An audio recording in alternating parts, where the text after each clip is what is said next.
Hello guys and welcome to my channel. My name is Kiki and today I will be making a beautiful wreath. And that's an Espeluzé wreath as I call it, and you will need a grapevine wreath, lemons.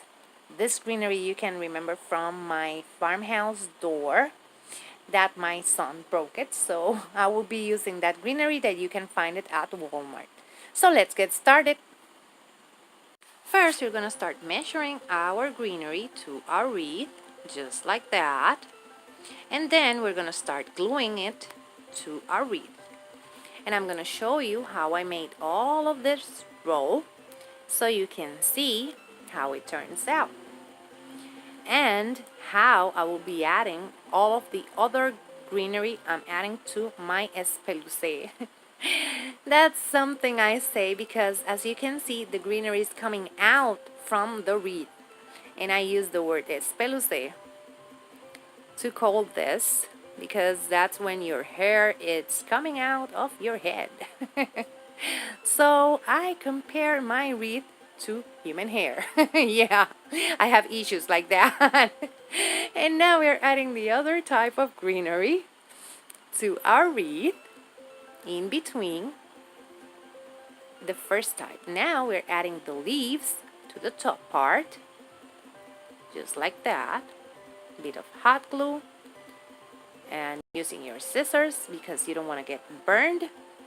And you add all of your leaves like so.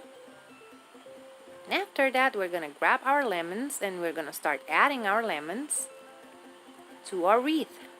And I'm going to use a couple more because I want a lemon in between each and every space. Just like that.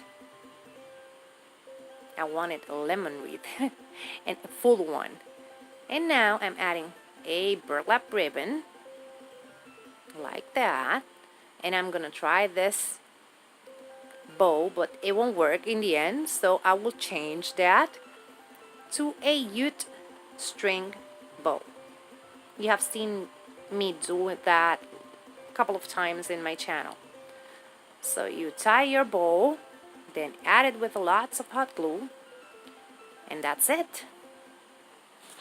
And this is how it turned out. As you can see, we have our lemons, we have our leaves, we have our greenery, we have our bow on top, and some ribbon to tie it to our ladder. And this is how it looks. So beautiful. And remember, if you like it, hit the thumbs up. If you love it, subscribe so you can keep on watching this type of videos. Take care. Bye-bye.